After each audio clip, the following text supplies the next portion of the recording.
Vamos falar sobre os setores mais afetados por essas tarifas, com Isabel Mega, nossa analista lá em Brasília. Tudo bom, Isabel? Bom dia.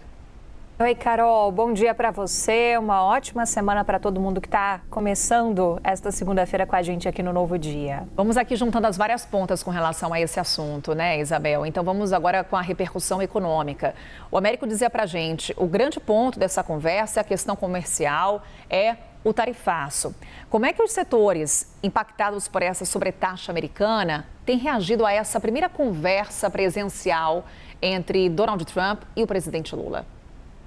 Muito positivamente, Carol. Inclusive, o presidente Lula é acompanhado por uma comitiva de empresários de diversos setores, entre eles setores afetados pelo tarifaço de Donald Trump durante essa viagem à Ásia. Então, as repercussões vêm em loco, inclusive, com um clima de que foi muito positivo, de que é possível a gente pavimentar esse caminho de retomada da normalidade nas nossas relações comerciais com os Estados Unidos.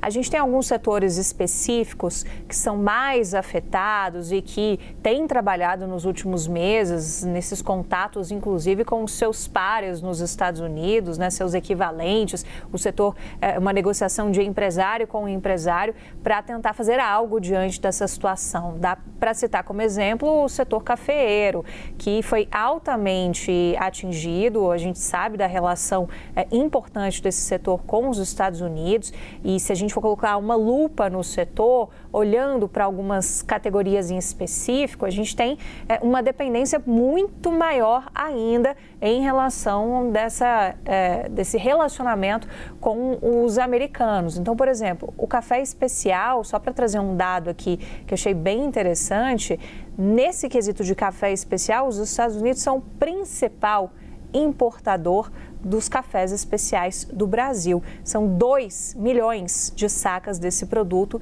uma transação de 550 milhões de dólares ao ano. Então, esse setor depende da relação com os Estados Unidos e tem altas expectativas. No setor de carne, a expectativa também foi muito positiva. O que a gente ouve das diversas manifestações dos diversos setores afetados e que foram se colocando para falar neste domingo, vem sobretudo no sentido de termos otimismo, alguns falando no otimismo mais moderado, outros falando com perspectivas de otimismo quase de 100% de uma reversão. E isso é importante a gente pensar, Carol. O que ficou muito claro nas colocações das fontes brasileiras, o chanceler Mauro Vieira, o presidente Lula, o secretário do MDIC, Márcio Rosa, vem no sentido de que o que o Brasil colocou é a necessidade de você ter uma reversão do tarifaço. A gente não está trabalhando com a ideia de pincelar esses setores e colocar alguns deles na lista de exceções. Não. A ideia é você tratar de uma reversão desse tarifaço. Essa é uma mensagem importante porque está todo mundo sendo tratado de uma maneira com igualdade, de uma maneira equânime. Então, o governo vai com este norte para essas próximas etapas de negociação que vão se abrindo daqui para frente, esse cronograma técnico, sobretudo, para lidar com isso. As questões políticas, segundo o próprio presidente Lula, ficariam entre ele e Donald Trump, mas as questões comerciais, as questões técnicas vão ser do segundo escalão, portanto, abaixo do primeiro e do segundo escalão, portanto, abaixo do presidente Lula e do presidente Donald Trump.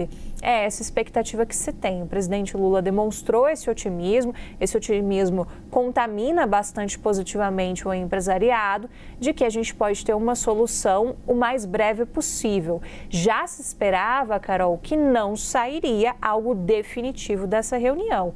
Então, tudo aqui está alinhado conforme as expectativas que foram lançadas para esse encontro e o principal agora é dosar as expectativas para que tão logo você tenha anúncios positivos dos Estados Unidos em relação ao Brasil.